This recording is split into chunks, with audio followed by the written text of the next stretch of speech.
From Mississippi, the hospitality state, it's Tea Party Patriots Citizens Fund Live. With your host, Matt Boyle from Breitbart.com. And we're back here in Hattiesburg, Mississippi at the Convention Center headquarters for the Chris McDaniel for Senate campaign. I'm Kevin Broughton with the Tea Party Patriots Citizens Fund.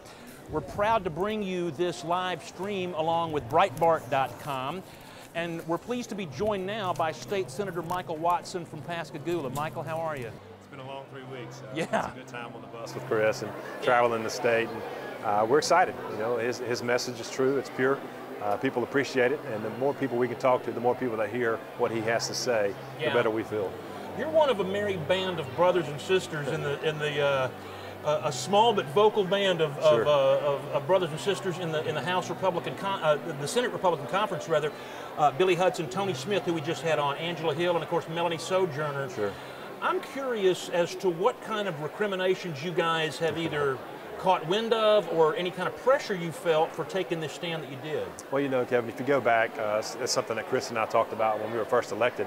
Having a group of senators that could vet bills, that could be conservative and make it mean something. So we put that group together.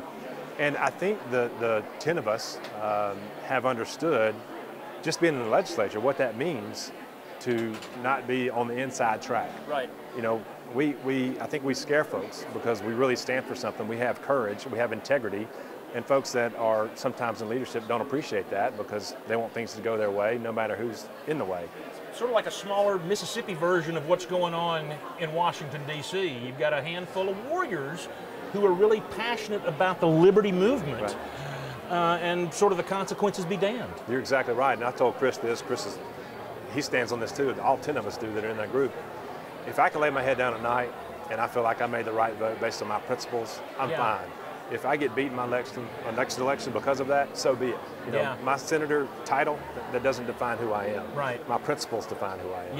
Yeah. You were telling me just before we came on the air, you're a family guy, you're a sole practitioner lawyer, who just probably, like a lot of us recovering lawyers, has to struggle to make a living and things like that. But going forward, I'm curious, Matt and I talked about this in our first segment. I really believe that this election is going to have repercussions going into the next few years. Absolutely. And I believe I read a quote from you in the last day or so that's saying, you know, I'll look at some options next year. But my thesis is that a lot of these statewide Republican office holders who have gone all in for Cochran, even since the runoff, they may have to earn their renomination next year. Your thoughts? Absolutely, and I think what we're seeing here, people like Chris McDaniel, myself, and others have taken the time to travel the state, to listen to people. And when people hear the message that we are telling them that we stand for, and it resonates, and then they understand that we're listening to them, that's a powerful, powerful move. It really is. What do you think about the greater dynamic of what's going on within the Republican Party? You know, I kind of think that and you've got an existing power structure, some of whom built this party from the ground up about 40 or more years ago. But some of them sort of think this party belongs to them. And that's why you're seeing some of what I would call desperation out of the establishment these last 3 weeks. But I think populism is meeting corporatism or kind of the populist conservatives versus K Street conservatives. I think we've got numbers on them. Absolutely, and if you talk to the folks that started the Republican Party years ago in Mississippi, I think what they'll tell you is what they stood for back then is very similar and almost exactly what we're standing for now. Right. The Republican Party has gone to the left. Yeah. That's a problem. Yeah. We are no longer true conservatives in the party. Mm-hmm. So you talk about the message of conservatism. What does that mean?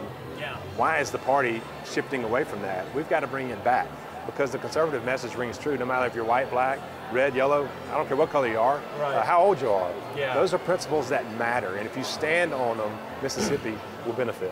Yeah, I'm curious, you're from a small town on the Gulf Coast, you know, and this is something else that Matt and I kind of theorized about. I think just as you're going to see these some of these statewide establishment guys have to fight for renomination next year, I'm sort of hopeful that the smaller party apparatuses, like at the county level, that maybe some of the Tea Party grassroots types are going to start asserting themselves and taking that over. What do you see, for instance, in Jackson County, Mississippi, or on the Gulf Coast? I think you're dead on, not just on the Gulf Coast, but across the state.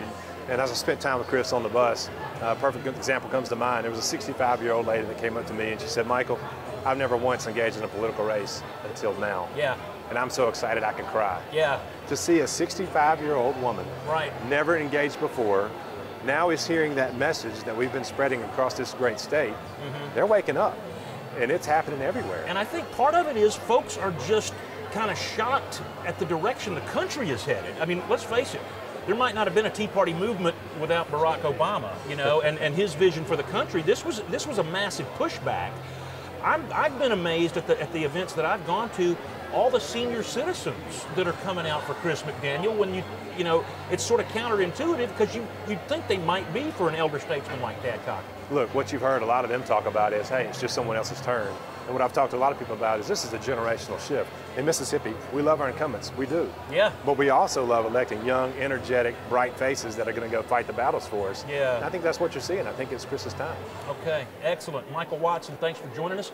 We're going to take a break now. We've got some very preliminary, very early election results coming in. We'll try and give you an update when we come back in just a few minutes.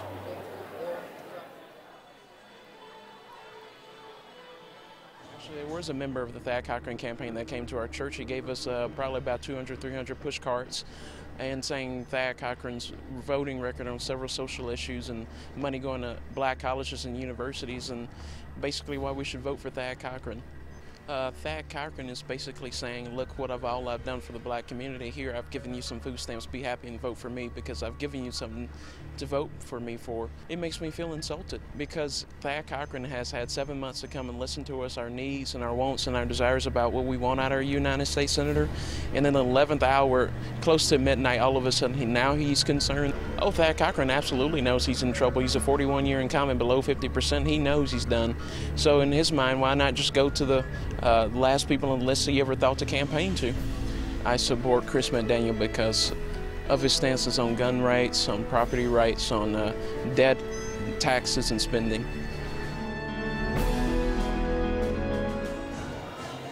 All right, folks, so that's Jeremiah Boddy's video there explaining how, you know, and again, this guy way ahead of the curve and realizing that Senator Cochran was going to go for Democrat votes.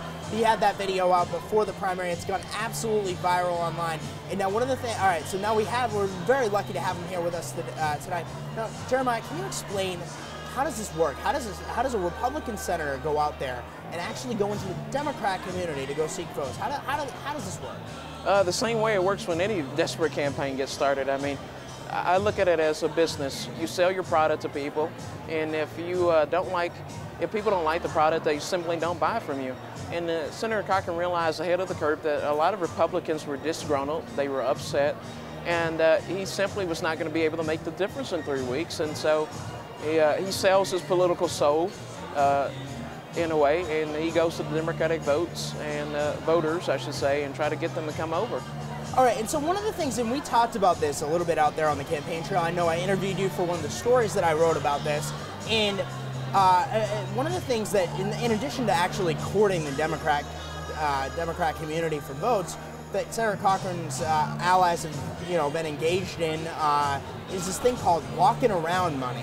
What is this thing called walking around money? Can you explain it to people out there? What, you know, for those viewers who are watching this all around the country and around the world who aren't in Mississippi, what is walking around money? Walking around money is basically saying, I will pay you to do whatever I need you to do to get your vote. It's basically saying, if you wave this sign, I'll pay you this. If you go and vote for me, I'll pay you this. If you drop your friends off at the polling precinct, I'll vote for you.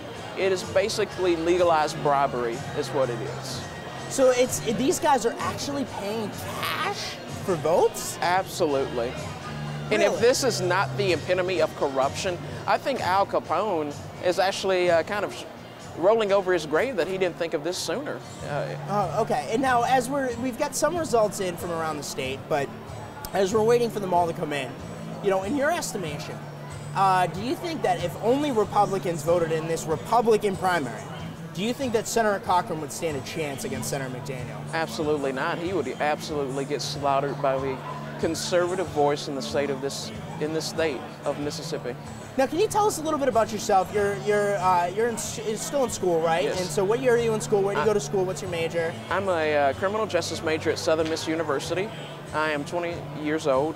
I'm a activist by day and not even old enough to drink, and you're out here working in politics. Yes, I am. Okay. I am a student by day, a spy, a ninja by night, and that's what I do. And I enjoy working in the conservative cause.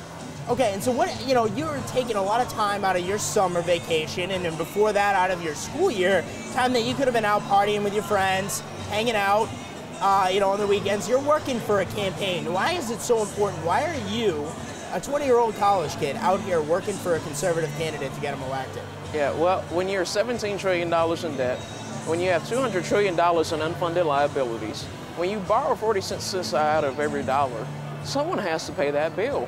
And I am smart enough to realize my generation, if we don't ship up and we don't shape out, we're going to be the ones footing that bill. And if we don't send principled conservatives like Chris McDaniel, the spending, the debt, the taxes in this country will continue to go through the roof.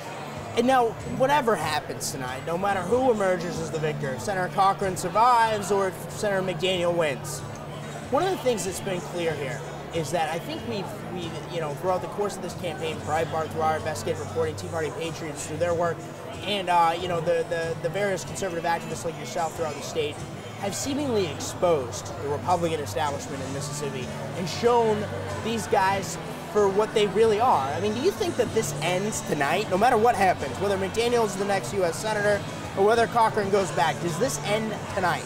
Absolutely ends tonight. I think Mississippians are upset at the way that so many people they trusted and voted for have really shown their true colors. And the fact that the Republican establishment who's endorsed Cochran has not backed away, has not said a voice in protest, is a testament that the establishment in this state has two options. Either they join the conservative cause or they get out of town. And now you've gotten to know Chris and the campaign team around him throughout the course of this election. What do you think describe him for viewers out there?